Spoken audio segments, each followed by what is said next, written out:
Oi, gente, tudo bem? Vamos para mais uma aula. Vamos continuar falando sobre o reino animal, né? O reino animalia. O nome certo é animalia. Animal é trazendo para o português. Nós já falamos sobre os poríferos, nós já falamos sobre os quinidários e hoje a gente vai começar a falar sobre os vermes. Existem 3 grupos de vermes, a gente vai falar sobre um deles hoje, que é o grupo dos plateumintos, tá bom? A gente costuma chamar de verme os animais que têm corpo mole. Então, olha esse lindo aí da tela. Você diria que isso é um verme? Mas se a gente for seguir essa classificação, tem corpo mole, é verme. Para biologia, para ciências, a gente classifica como plateumintos.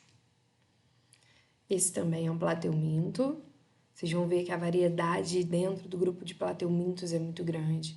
Tem os plateumintos que são lindíssimos e outros, como esse aí da imagem, nem tanto, né?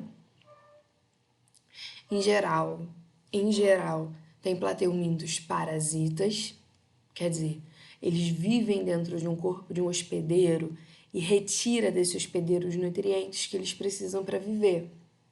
E tem plateumintos de vida livre, como da imagem anterior. Os plateumintos, eles sofrem muito de desidratação. Então, eles têm que viver na água, doce ou salgada, ou em solo úmido, tá bom? Ambiente úmido. Agora, o que faz um determinado animal ser um plateuminto? É o formato do corpo. Nós dizemos que os plateumintos, eles têm o corpo achatado dorso, costas, ventralmente, a parte da frente do corpo. Então, você imagina assim, ó, tipo um telefone, tá? A parte de trás achatadinha, a parte da frente achatadinha. Não é redondo, dorso ventralmente, achatado. Então, uma minhoca é um plateuminto? Não, a minhoca é toda redondinha. Cilíndrica, né? Vamos seguir? Gente, em geral, os plateumintos têm sistema digestório completo. Eles têm boca e têm ânus. Botei um asterisco porque quer dizer em geral. Não são todas as espécies que vão ser assim, tá bom? Mas o fato de algumas espécies serem assim já faz com que os plateumintos sejam mais complexos do que os poríferos, que nem tinham sistema digestório, ou do que os quinidários, que tinham sistema digestório incompleto, tá bom? Os plateumintos podem ter, é comum, mas também não é uma regra, eles podem ter ocelos. Vamos entender o que são ocelos. Ocelos é como se fosse um olho, mas muito simples. O ocelo ele não enxerga cor. Um ocelo não dá para o animal uma sensação de profundidade. Sabe quando você está de olho fechado? Você fecha o olho, mas você, mesmo de olho fechado, você consegue saber se a luz está acesa ou apagada? Faz o teste.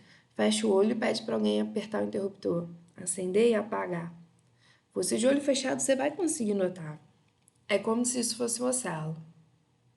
O ocelo é como se o seu olho tivesse fechado. Então, os plateumintos não têm boa visão, mas eles já enxergam alguma coisa. Eles já conseguem ter uma noção de profundidade. Imagina, você tá ficando cada vez mais escuro, então é porque ele tá ficando cada vez mais fundo no mar, ou ele tá indo cada vez mais para dentro do corpo do parasita, do corpo do hospedeiro, do parasita não, parasita ele é do corpo do hospedeiro, tá bom? Como tem um ocelo, Tem que ter um sistema nervoso para controlar isso. Mas é um sistema nervoso bem precário, tá bom, gente? Ele não tem um sistema nervoso parecido nem um pouquinho com o nosso. É uma coisa bem simples.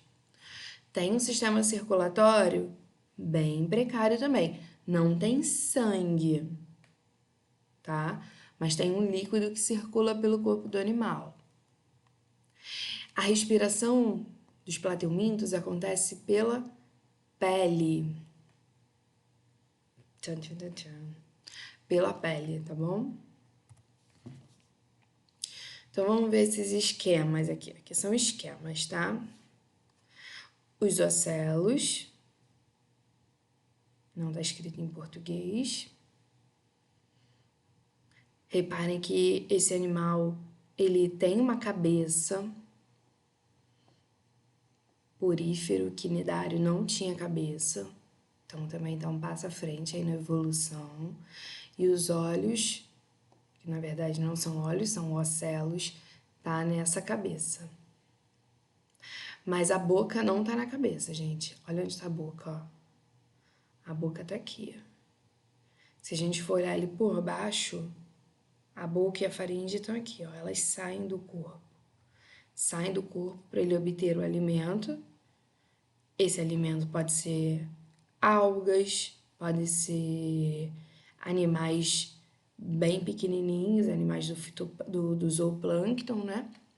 Ou podem ser nutrientes retirados do corpo do parasita. E aí essa boca e essa faringe pode entrar de novo pro corpo do animal, não precisa ficar para fora para sempre, não. A gente percebe aqui, ó, essas partezinhas mais marrom, para mim eu vejo marrom, varia de computador para computador. Essas partes marrons é como se fossem nervos, né? Terminações nervosas para ligar o corpo do animal ao cérebro. O cérebro não é isso tudo aqui que é marrom, não. Essa imagem mostra melhor o cérebro pra gente. É como se fossem duas bolinhas bem pequenininhas. Percebam também que esse animal, a maioria das espécies, é hermafrodita. Então, produz óvulos nos ovários e produz espermatozoide nos testículos. E preste atenção em quantos ovários esse animal tem, hein? Todas essas bolinhas rosa aqui são ovários e azuis são testículos. E esse animal tem uma estrutura chamada poro genital, que é por onde vai sair o pênis se ele estiver na época de liberar os espermatozoides, ou é por onde vai entrar o pênis se ele estiver na fase de produzir óvulos. Então, o pênis entra para ele ser fecundado. Foi? A gente pode dividir os plateumintos em 3 grupos. Um grupo chamado de planária, um grupo chamado de esquistossomo e um grupo chamado de ténia. Existem várias espécies dentro desses 3 grupos, tá bom? Vamos falar primeiro sobre a planária. Uma coisa impressionante na planária é a capacidade dela de regeneração. Olha a imagem, gente. Pegamos uma planária, cortamos ela. Em 7 dias, olha como a planária já conseguiu se regenerar. Isso aqui é essa parte aqui, tá, gente?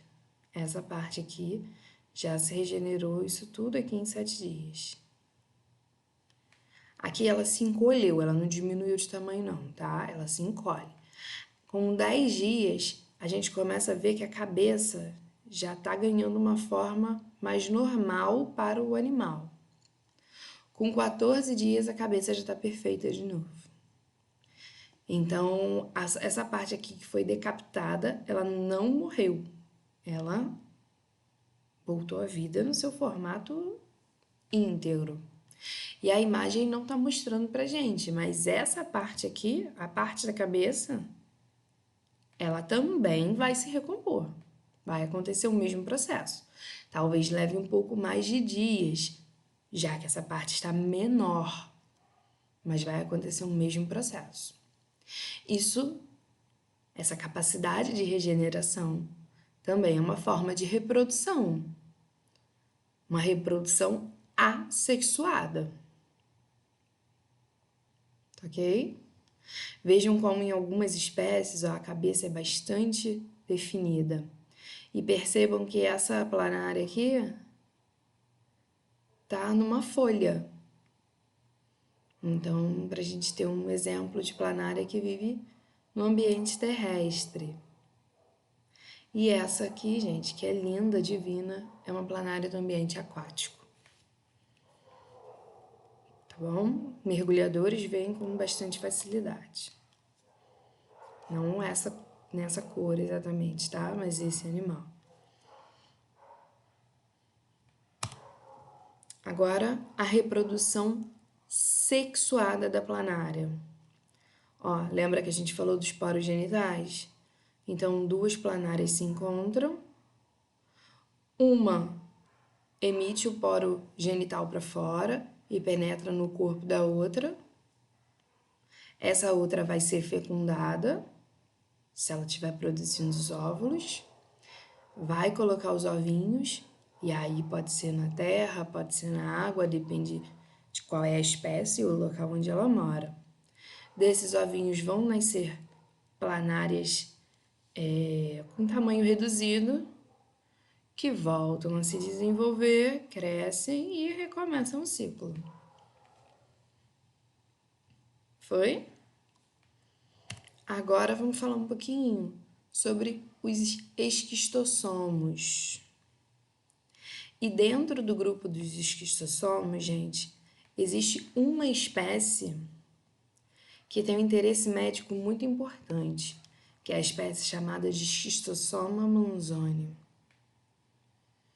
Essa doença, na verdade, esse verme causa uma doença chamada de barriga da água. É uma doença que acontece em vários países do mundo, inclusive no Brasil. Tá bom? O xistossomo é parasita, diferente da planária. Ele vai ter uma estrutura que são as ventosas, que vão ajudar ele a se fixar nos vasos sanguíneos, no fígado, no intestino. O xistossoma também tem de interessante o dimorfismo sexual, quer dizer, o macho e a fêmea são bem diferentes. Aqui a gente está vendo uma foto, por isso que está redondinho, de microscópio.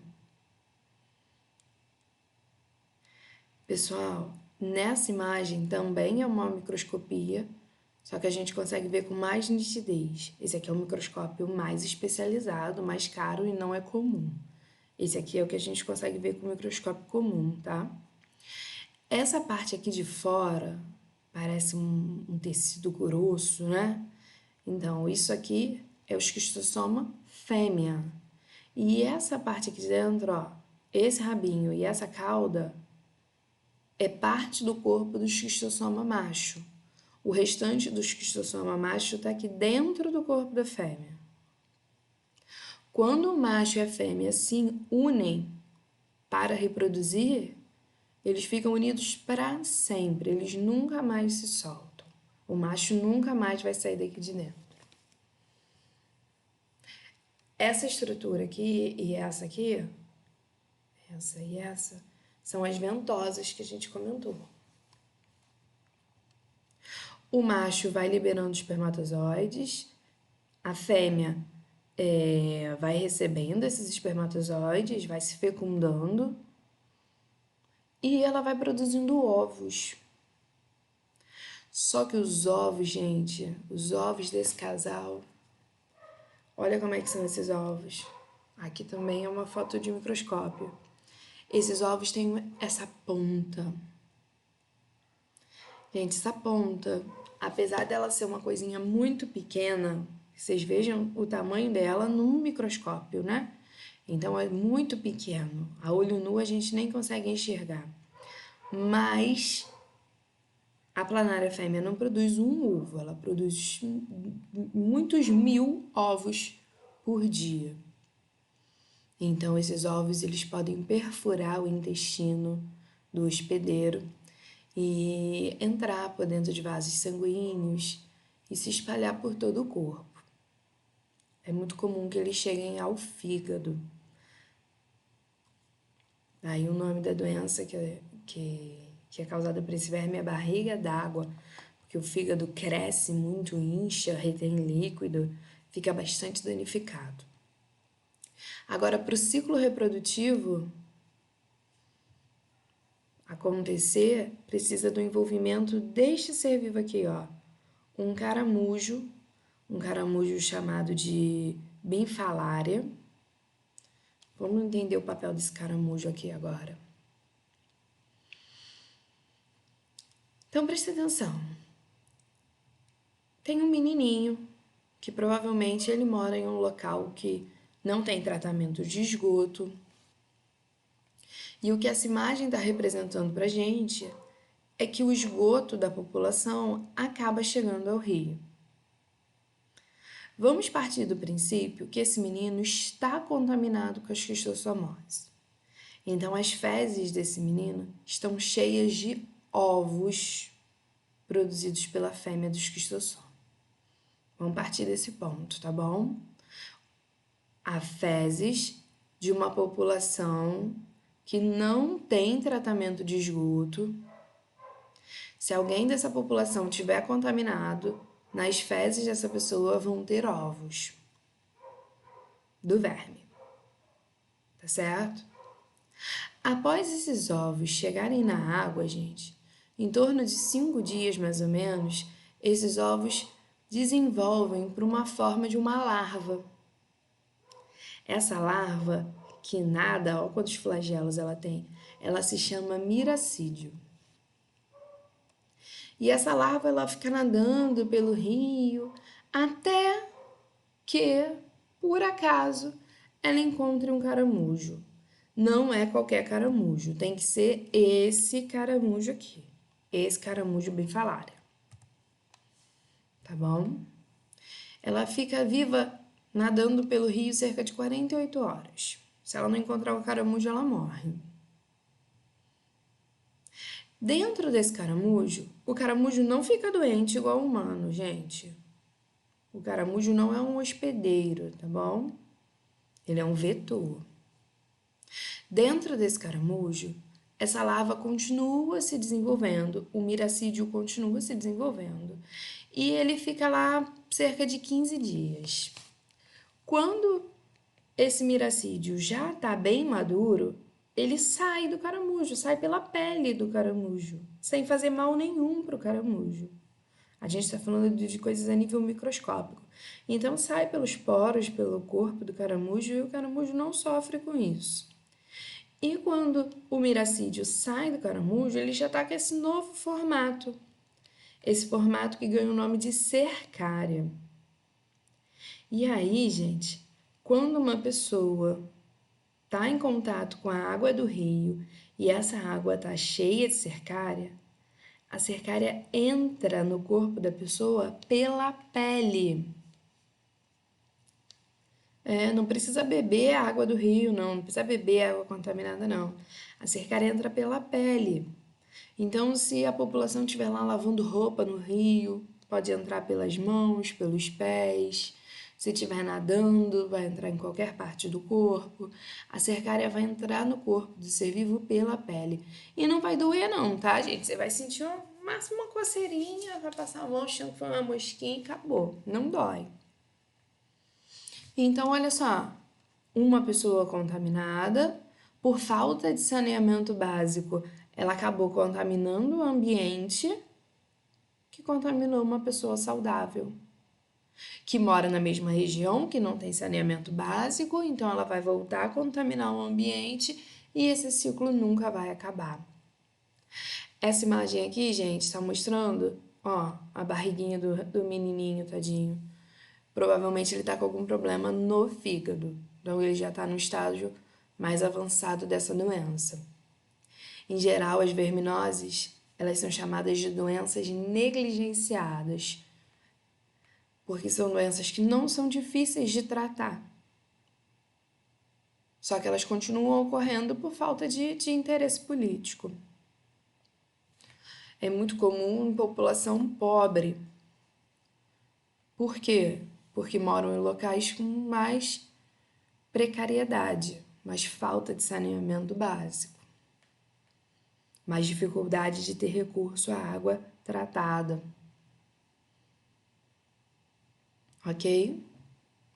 Entendemos esse ciclo aqui da esquistossomose, então? Então, vamos falar um pouquinho sobre a tênia agora.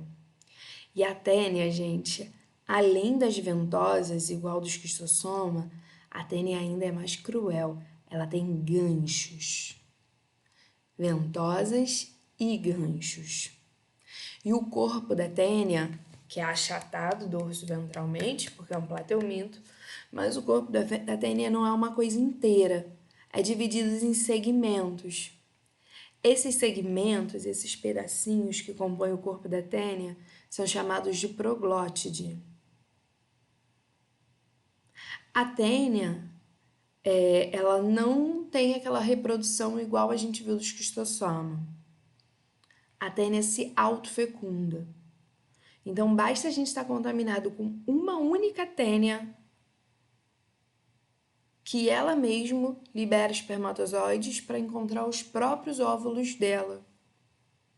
Então, ela já começa a reproduzir ali. O esquistossoma não. A gente precisa se contaminar com uma cercária macho, que vai formar um indivíduo macho dentro do nosso intestino, e uma cercária que vai formar um indivíduo fêmea no intestino. Se a gente só se contaminar só com macho ou só com fêmea, a gente não vai produzir ovos e não vai ter evolução da doença. A gente precisa estar contaminado com os dois sexos. Agora a tênia não, porque a tênia faz autofecundação. E, gente, existem várias espécies de tênia, mas existem duas que têm interesse médico para a nossa população, que é a Taenia solium e a Taenia saginata. Beleza? Vamos falar delas um pouquinho. Então, aqui, isso aqui é uma foto da Taenia. Presta atenção no tamanho deste monstro, gente. É muito grande, olha quantas voltas dá. Tá certo? Mas apesar dela ser muito grande, normalmente ela não é larga. Essa foto dá a impressão, né? De que é larga. Normalmente ela é fininha assim. Olha aqui. Tá bom? Então tu imagina uma bicha dessa lá no teu intestino. Daí, por ela ser tão grande, normalmente a gente... E também por ela sozinha se reproduzir, né? Ela ganha o nome de solitária. Já escutaram falar, fulano tá solitária. O que é solitária? Solitária é um nome popular para a doença teníase, que é a doença causada pela tênia. Tá bom? Então, agora pegaram aqui a cabeça da tênia e deram um zoom. Isso aqui é uma foto de um microscópio, também um microscópio muito bom, que não é comum, tá? Essas estruturas aqui, ó, essa são as ventosas, pra prender lá no intestino e não soltar mais. E essas estruturas aqui de cima são os ganchos. Nessa foto aqui, a gente consegue perceber com melhor nitidez a segmentação do corpo. A segmentação do corpo, gente, dividida ó, em proglote.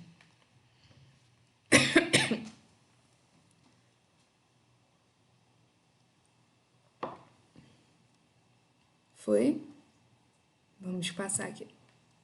Vamos ver o ciclo da tênia. A tênia, gente, diferente do esquistossoma, ela não está relacionada com a água, mas ela está relacionada com a alimentação. e também está relacionada com a falta de esgoto, de tratamento de esgoto. Então, vamos partir aqui do ponto do boi ou da vaca, ou poderia também ser um porco, tá, gente? A contaminação da tênia também acontece através dos porcos. Imagina que essa vaquinha está contaminada. Isso quer dizer o quê? Isso quer dizer que ela tem cistos. Ela tem ovos da tênia impregnados nos músculos, na carne da vaca. E se a gente comer essa carne mal cozida, mal assada, a gente vai estar ingerindo esses ovos vivos. Se assar bem, se cozinhar bem, esses ovos morrem. E a gente vai ingerir e não vai ter problema nenhum, tá bom? Quando a gente faz a ingestão desses ovos vivos, esses ovos vão fazendo o caminho do nosso sistema digestório, eles não morrem com o ácido do nosso estômago e eles vão lá para o nosso intestino. E quando esses ovos chegam no nosso intestino, eles eclodem, deixam de ser ovos, passam a ser larvas, e essas larvas vão se desenvolvendo e vão crescendo até gerar um adulto. Aqui o desenho do adulto, ó. A gente já reparou que esse adulto faz o processo da autofecundação. Então, basta ter um adulto que ele já começa a produzir vários ovos. E o que acontece? Esses ovos, eles vão sendo produzidos lá na pontinha da proglote, em cada segmento do corpo do animal. E quando esse segmento já está cheio de ovos, ele desprende do corpo do animal e sai junto com as fezes. Se você mora numa região que não tem tratamento de esgoto, as suas fezes acabam chegando no meio ambiente e esses ovos resistem por muito tempo, gente. Então, eles acabam chegando no meio ambiente, caindo no solo. Opa, no solo? No solo. No solo onde nasce o capim, que a vaca vai comer e a vaca vai se contaminar. E dentro da vaca esses ovos vão virar cistos, impregnados no músculo, para recomeçar todo o ciclo.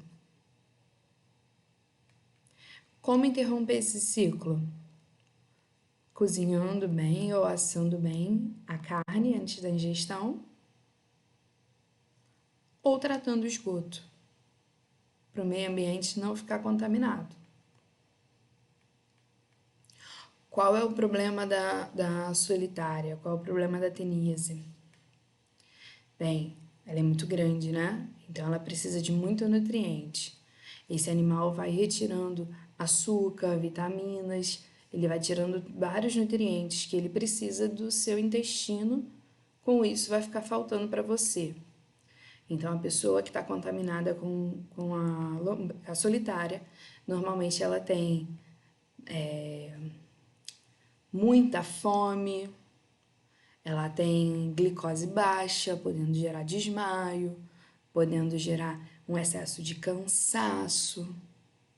Essa pessoa pode ter palidez, porque ela pode ter anemia. Essa pessoa pode ter constipação, porque olha o tamanho do animal. Realmente entope os canais intestinais, fica difícil das fezes sair e logo em seguida vem uma crise de diarreia, porque a tênia está pronta para liberar os ovos, então ela facilita esse processo da diarreia, ela quer que você elimine bastante fezes para os ovos saírem juntos, tá? E é uma doença que é fácil de tratar. Toma um remédio para verminose e mata essa tênia, não tem problema. Agora, de vez em quando, um ovo dessa tênia pode cair no vaso sanguíneo do intestino e ir navegando por dentro do vaso sanguíneo até chegar em outras regiões do corpo, como, por exemplo, o cérebro. E aí causa uma doença, também está no livro de vocês, chamada de cisticercose, a doença do cisticerco. Esse verme começa a amadurecer no cérebro. E olha essa imagem aqui, gente, tenebrosa, né? Não parece não, mas isso aqui é um cérebro cheio de tênias. Esse cérebro, ele tá no museu, não é no Brasil. E o histórico diz que essa pessoa comia carne de porco quase crua com muita frequência. Foi? Eu acho que esse é o último slide, gente.